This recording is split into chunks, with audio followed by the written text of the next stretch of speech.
Meneruskan kisah sebelumnya. Setelah kepergian Gagak Bongol yang membawa kuda-kuda untuk regu Lembang Laut, Gajah Mada bersama Macan Liwung, Jayabaya, Gajah Geneng dan Bangau Lumayang melanjutkan perjalanan mengarah ke Angawiyat. Sementara itu di Kahuripan tempat para Sekar Kedaton berlindung, nampak Demang Mojo Agung beserta istri dan seorang abdinya tiba. Ternyata di Kahuripan juga telah ada Mahapati Arya Tadah. Lantas setelah bertukar cerita mereka semua beristirahat. Namun sebelum itu nampak Kartika Sinumprit berkata kepada Riung Samudra akan keinginannya membantu kawan-kawan Bayangkara yang lain. Mengingat saat ini para Sekar Kedaton sudah aman dengan kehadiran Mahapati Arya Tadah serta Demang Mojo Agung di Kahuripan. Dirinya merasa bosan juga khawatir hanya dia menunggu kabar dari rekan-rekan dalam upaya penyelamatan Raja Jayanegara. Lantas mereka berdua bertekad, esok hari akan berpamitan kepada Sri Ratu dan Sekar Kedaton juga Mahapati Arya Tadah guna pergi menemui Gajah Mada. Dikala pagi menjelang dan semua berkumpul guna sarapan pagi. Setelah itu Kartika Sinumprit dan Riung Samudra meski ragu namun tekadnya membuat mereka memberanikan diri untuk meminta izin kepada Sri Ratu dan Mahapati Arya Tadah. Setelah menjelaskan semuanya akhirnya Mahapati Arya Tadah mengizinkan keduanya untuk pergi bergabung dengan Gajah Mada. Perihal pengamanan para Sekar Kedaton akan dia ambil alih bersama Demang Mojo Agung. Bermodalkan informasi dari Demang Mojo Agung akan tujuan Gajah Mada sebelumnya, keduanya dengan segera menderap kudanya guna menyusul Gajah Mada melalui jalur utara yang lebih dekat dari Kahuripan, dengan melintasi ujung Galuh, Lamongan Tuban dan terus mengarah ke Bojonegoro sebelum akhirnya berbelok arah menuju Angawiyat di kaki Gunung Lawu. Di lain sisi Gagak Bongol yang berhasil menemukan regu Lembang Laut, memberikan kuda-kuda hasil temuannya guna digunakan dalam perjalanan menuju Angawiyat.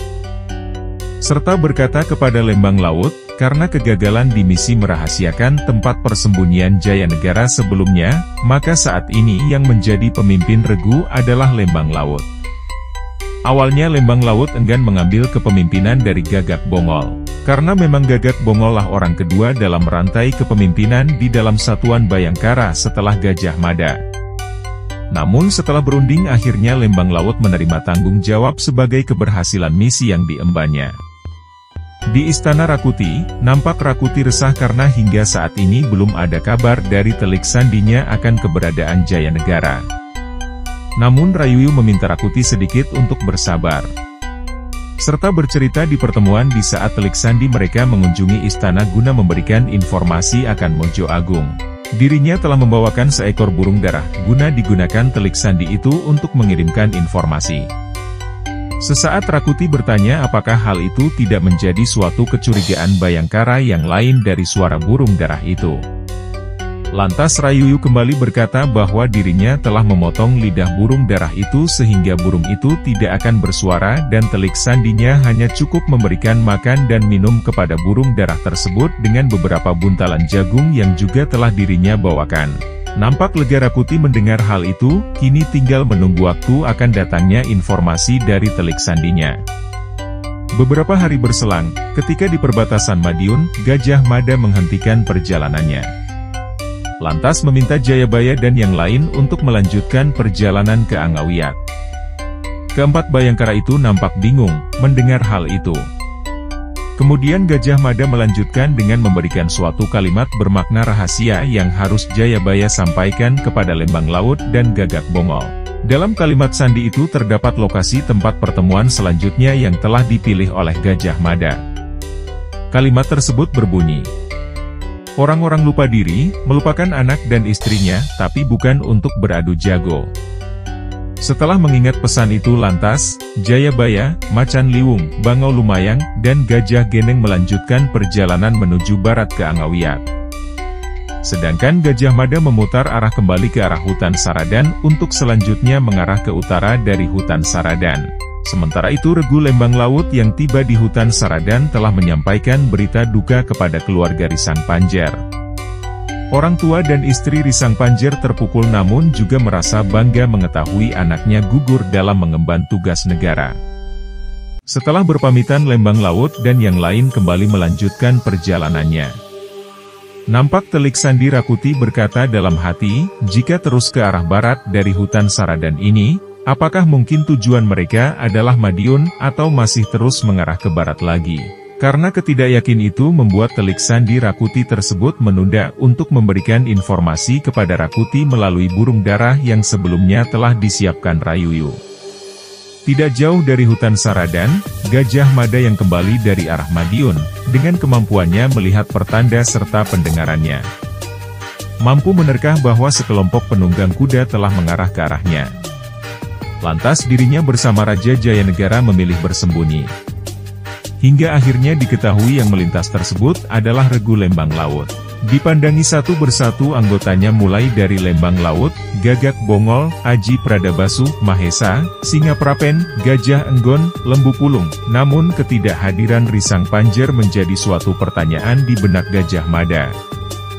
Gajah Mada yang belum mengetahui akan gugurnya Risang Panjer, sempat menduga, apakah Lembang Laut dan Aji Pradabasu telah mampu menemukan telik Sandi Rakuti dan dia adalah Risang Panjer.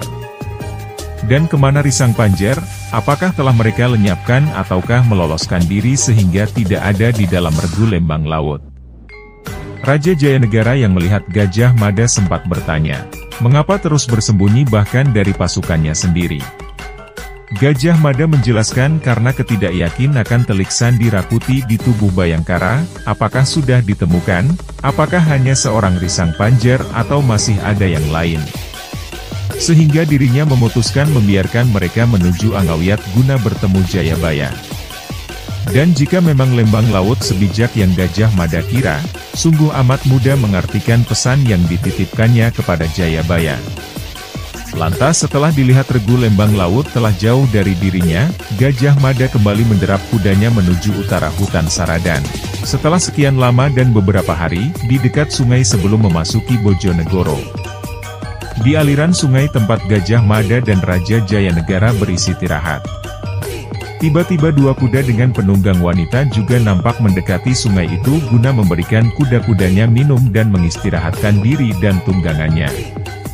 Ternyata itu adalah Kartika Sinumprit dan Riung Samudra.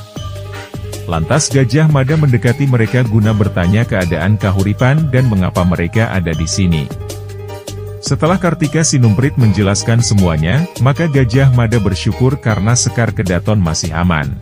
Meskipun sempat marah karena mereka berdua tidak mematuhi perintah Gajah Mada untuk menjaga para Sekar Kedaton, namun karena telah ada Demang Mojo Agung dan Mahapatih Arya Tadah serta alasan Kartika Sinumprit dan Riung Samudra, akhirnya Gajah Mada memaafkan tindakan mereka. Mereka berempat pun beristirahat bersama di aliran sungai, sembari saling bercerita akan keadaan yang terjadi.